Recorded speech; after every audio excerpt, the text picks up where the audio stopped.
Good morning बच्चों। आज आप सीखांगे how to write the electronic configuration. बेटा इलैक्ट्रॉनिक कॉन्फिगरेशन दो तरह की होंगी है, एक शैल कॉन्फिगरेशन एंड दूसरी सब शैल कॉन्फिगरेशन।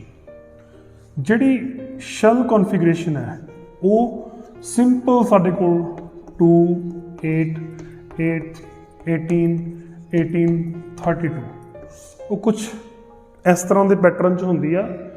ये कॉन्फिगरेशन तुसी ऑलरेडी 9th क्लास दे विच लिखदे हो, पर एक होंदी है सब शैल कॉन्फिगरेशन, वो थोड़ी ज़्यादा कॉम्प्लीकेटेड है एंड लिखनी थोड़ी जी ज़्यादा मैं कह सकदा डिफिकल्ट हो जाती है।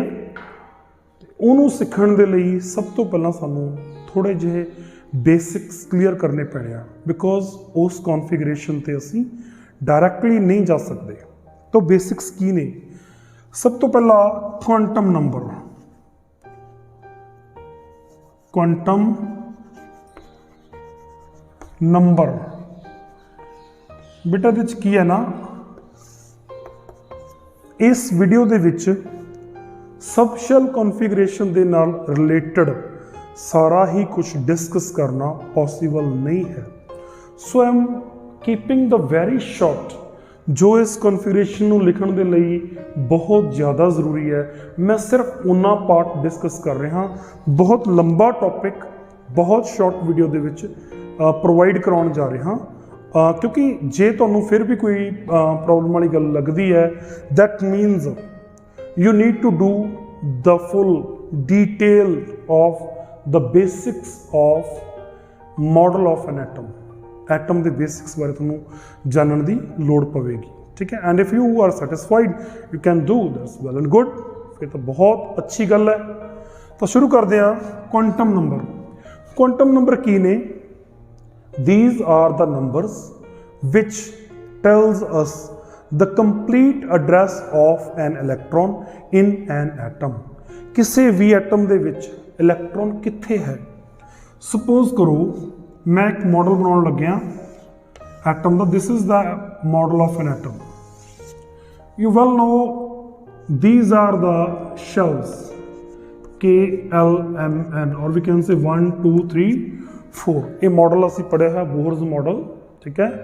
तो ये साडे कोल एग्जिस्ट करता कि ये शेल्स ने ये बाहर। तो एटम दे विच मेन 4 चीज़ां होंदियां ने जिथे कि साडा इलैक्ट्रॉन लाई करता। सब तो पहला हैगा शैल, ये वाले शेल्स ने KLMN। शेल्स दे विच है सब शेल जो कि विजिबल नहीं है, ठीक है। शेल दे विच है सब शेल, सब शेल दे विच है ऑर्बिटल, ऑर्बिटल दे विच है डायरेक्शन। 4 चीज़ां सानू क्लीयर करनियां पैणियां ने, shell, subshell, orbital, direction. ये बेसिक्स ने, ये तुसी आई होप कि तुहाडे क्लीयर होणगियां। What is shell, what is subshell, what is orbital and what is direction. Direction का कोई वैसे चक्कर नहीं हुंदा, डायरेक्शन किसी पासे भी हो सकती है। फॉर एग्जाम्पल मैं तुहानूं कहदा किसी बच्चे नूं तुसी फाइंड करना उहदे कित्थे आ तुहाडे एरिए दे विच। फस्ट ऑफ ऑल तुहानूं लभना पेगा वो किस घर दे विच है, अपने घरे है या अपने फ्रेंड दे घर। First of all house, that means shell. फिर तुसी फाइंड करना रूम, जे घर फाइंड हो गया, शैल फाइंड हो गया, मैं नाल कोरिलेट कर रहा। फिर you need to find the room. घर दे विच कई रूम होंदे आ, किस रूम दे विच है, ओके। रूम मीनस सब शैल, उस तो छोटी। And if you find that room in which your friend is present, then you need to find the location. Room दे विच काफ़ी कुछ हो सकता, चेयर्स हो सकते हैं, टेबल्स हो सकते हैं, बैड हो सकता, कुछ भी हो सकता, फर्नीचर। वो बैठा कितने है, किस चीज़ के उत्ते बैठा, खड़ा है, बैठा है, दैट मीनस ऑर्बिटल। उसकी एग्जैक्ट पोजीशन कितने है। Then you need to find the direction कि उसका जो फेस है वो गेट की तरफ है, गेट तो परे है, द डायरेक्शन की है। And if you know all these 4 things then only you can say I know the address, the complete address of my friend. Similarly, ਜੇ ਸਾਨੂੰ ਇਹ ਚਾਰੇ ਚੀਜ਼ਾਂ ਕਿਸੇ ਐਟਮ ਦੇ ਵਿੱਚ ਪਤਾ ਨਹੀਂ ਇਲੈਕਟ੍ਰੋਨਿਕ ਕਨਫੀਗਰੇਸ਼ਨ ਦੇ ਰਿਗਾਰਡਿੰਗ, ਅਸੀਂ ਫੇਰ ਹੀ ਕਹਿ ਸਕਦੇ ਆ ਕਿ ਸਾਨੂੰ ਕੰਪਲੀਟ ਐਡਰੈਸ ਆਫ ਇਲੈਕਟ੍ਰੋਨ ਪਤਾ ਕਿਸੇ ਵੀ ਇਲੈਕਟ੍ਰੋਨ ਦਾ ਐਟਮ ਦੇ ਵਿੱਚ। ਸੋ ਚਾਰਾਂ ਪੁਆਇੰਟਸ ਨੂੰ ਲੈ ਕੇ ਚਾਰ ਤਰ੍ਹਾਂ ਦੇ ਕੁਆਂਟਮ ਨੰਬਰ ਬਣੇ ਨੇ। ਬਰੀਫਲੀ ਡਿਸਕਸ ਕਰ ਰਿਹਾ ਮੈਂ, ਓਨਲੀ ਬਰੀਫਲੀ। ਪਹਿਲਾ ਹੈ principal quantum number. Principal quantum number ਬੇਟਾ ਸਾਨੂੰ ਦੱਸਦਾ ਫਸਟ ਚੀਜ਼ ਬਾਰੇ। ਕਿਹੜੀ ਚੀਜ਼ ਬਾਰੇ? ਸ਼ੈਲ ਬਾਰੇ। ਤੋ ਇਹਦੀ ਵੈਲਿਊ ਸਾਡੇ ਕੋਲੇ n ਨਾਲ ਡਿਨੋਟ ਕਰਦੇ ਹਾਂ ਆਪਾਂ। 1 ਵੀ ਹੋ ਸਕਦੀ ਆ, 2 3 ਐਂਡ 4। ਅਗਰ n ਇਕੁਅਲ ਟੂ 1 ਹੁੰਦਾ ਤਾਂ ਸ਼ੈਲ ਪਹਿਲਾ ਹੋਏਗਾ, 2 ਲਈ ਦੂਜਾ, ਫਿਰ ਤੀਜਾ ਤੇ ਫਿਰ ਚੌਥਾ। यानी कि अगर n की वैल्यू 1 है शैल विल बी k, 2 है शैल विल बी l, 3 है शैल विल बी m, 4 है n। न्यूमैरिक वैल्यूज़ ने ये नाल दी नाल लर्न करते जाना। इन्हां वैल्यूज़ के बेस ते असीं अगे डिस्कशन करनी है। ज़्यादा कैलकुलेशन मैं नहीं करांगा, वार वार कह रहा, पर जिन्नी की जरूरत है वो कैलकुलेशन जरूर देखांगे। दूसरा साडे कोल क्वांटम नंबर है एजीमुथल। एजीमुथल क्वांटम नंबर ये किस चीज़ बारे दसदा? सैकेंड चीज़ बारे, subshell. It tells us about the subshell. हुण यू नो वैल कि जिस तरह रूम फाइंड किया सी, रूम फाइंड तां होया सी जे घर फाइंड होया। जे घर ही फाइंड ना हुंदा तां रूम किस तरह फाइंड कर लेंदे? दैट मीनस टू से ਇਹਦੀ वैल्यू ਉੱਪਰ वाली वैल्यू तो ही कैलकुलेट होएगी, नैक्सट की वैल्यू ये तो कैलकुलेट होएगी। ठीक है, एक दूसरे के उपर वैल्यूज डिपेंडेंट ने। सो अगर तुम शैल लभ चुके हो, सब शैल सिर्फ तां लभ सकता है, अदरवाइज नो। तो इनू आप डिनोट करते हैं एल नाल। ਇਹਦੀ वैल्यूज हो सकती है 0 1 2 3। ये वैल्यूज कितों आउंदियां ने? वो कैलकुलेशनस ने, तुसीं कैलकुलेशन दे विच पैण दा टाइम नहीं है अपना। सो डिनोट करो। अगर L 0 है तो सबशैल S होएगा, अगर L 1 है तो P, 2 है तो D, 3 है तो F। चार तरह के सबशैल्स ने। ठीक है, L की वैल्यू 0 1 2 3 हो सकती है। अगर L 0 आ सबशैल S आ, 1 आ P है, 2 आ D है। ये लर्न करना पैना तुहानूं। ठीक है कि L की वैल्यू जिस तरह की होएगी उस तरह का सबशैल साडे कोले होएगा। थर्ड साडे कोल क्वांटम नंबर है, इन्हां नोट करना अच्छी तरह। थर्ड है मैग्नेटिक क्वांटम नंबर।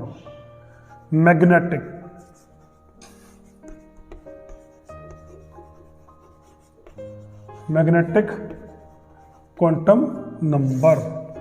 सो देखो 1 2 3 थर्ड क्वांटम नंबर सानू दसेगा ऑर्बिटल के बारे। So it will tell us about the orbital and इनू असीं डिनोट करते हैं M. M for magnetic. M की वैल्यू हमेशा बेटा एल तो ही ड्राइव होएगी, एल तो ही डिस्कस होएगी। तो M equal to 2l plus value. L की वैल्यू पुट करोगे, एम की वैल्यूज इत्थे आ जाएगी। एम किस चीज़ बारे दस रहा? ऑर्बिटल बारे। सुनो ध्यान नाल, वट इट मीन टू से।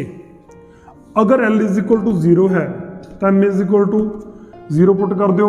2 into 0 plus 1 equal to 1। 2 L ना मल्टीप्लाई करे 0 हो जाना। L की वैल्यू 0 है ना, तो 1 रह गया 1।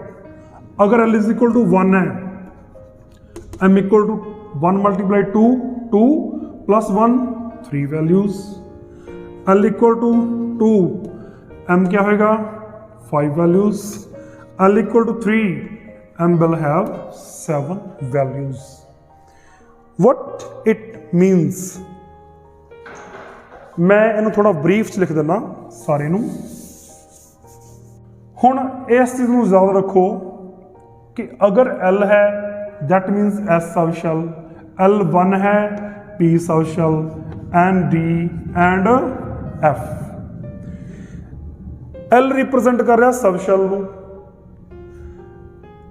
M रिप्रेजेंट कर रहा ऑर्बिटल नूं, दैट मीनस S सब शैल दे विच सिर्फ एक ऑर्बिटल है, बिकॉज S सब शैल दे लिए M की वैल्यू 1 है। फ्रॉम दिस फार्मूला अगर P सब शैल आ गया, दैट मीनस P दे लिए M की वैल्यू 3 है।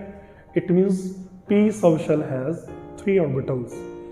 एक क्वांटम नंबर सानू सिर्फ ये दस रहा कि किहड़े सब शैल दे विच किन्ने ऑर्बिटल्स ने। D ऑर्बिटल D सब शैल दे विच 5 ऑर्बिटल, F सब शैल दे विच 7 ऑर्बिटल्स। ठीक है जी, ऐसे नूं ध्यान नाल नोट कर लो कि किहड़े सब शैल दे विच किन्ने ऑर्बिटल्स ने, ये बहुत ही नैसेसरी है। हुण मैं इस तो अगला टॉपिक छोटे छोटे 3 रूल्स ने वो तुहानूं दस्सण लगा। सब तो पहला हैगा poly exclusion principal. Poly exclusion principal, ये प्रिंसीपल बेटा सिर्फ इन्नी गल कहंदा सिंपल वर्डिंग दे विच कि एन ऑर्बिटल, एक ऑर्बिटल है कोई भी, कैन हैव मैक्सिमम ऑफ 2 इलैक्ट्रॉन्स। किसी भी ऑर्बिटल कोल ज़्यादा तो ज़्यादा 2 इलैक्ट्रॉन हो सकते हैं with their spin in opposite direction. उन्होंने दोनों की स्पिन क्या होगी, ऑपोजिट होगी। पहला रूल नोट कर लेना कि एक ऑर्बिटल के कोल सिर्फ 2 इलैक्ट्रॉन होंगे, not more than 2, can never be there with their spin in opposite direction. Second rule है साडे कोले Hund's rule. Hund's rule what does it state? Hund's rule सिर्फ इन्ना कहंदा, मैं सिर्फ बेटा तुहानूं ओवरव्यू दे रहा, these are not detail of these principles, because detail बहुत ज़्यादा टाइम चाहिए, इन्ना टाइम इस वीडियो च नहीं होना। हंस रूल सिर्फ ये कहता कि whenever you people are going to fill the electrons you need to fill 1 each. सब तो पहले हर एक इलैक्ट्रॉन एक ऑर्बिटल नूं सिंगली देना, अगर ज़्यादा बचते ने सिर्फ फेयर पेयरिंग कर सकते हो। यानी कि सिंपल आ देखो, सपोज करो तुहाडे कोले P सब शैल 3 ऑर्बिटल होंदे ने P दे विच, आ देखो लिखिया होया, तां P दे विच तुहाडे कोल 3 सब शैल ऑर्बिटल ने, 3 इलैक्ट्रॉन पाने ने। तुसीं ऐ नहीं पा सकते कि 2 इत्थे 1 इत्थे, नो। रूल की कहंदा, सब तो पहला तुसीं 1 लाओगे, 1 ठीक है, सारिਆਂ ਨੂੰ 1 फिल करोगे। जे बचते ने अगेन फिर तुम दोबारा शुरू कर लो, अगेन डिवाइड कर दो। सपोज करो देयर आर 4 नॉट 3, 1 2 3 हो गए, तो इत्थे 4 नूं फिल कर दो। लो जी फिनिश। नैक्सट रूल साडे कोल हैगा एक, दैट इज द,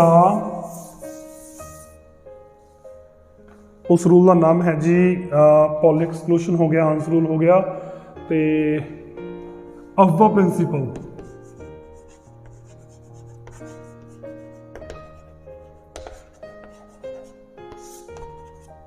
देखो अफवा प्रिंसीपल की कहता, filling of different subshells takes place according to increasing the order of their energy.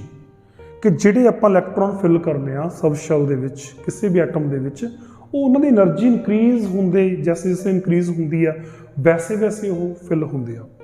तो इंक्रीज होने का पैटर्न है वो कुछ इस तरह का नोट कर लो, 1s 2s 2p 3s 3p 4s and 3d।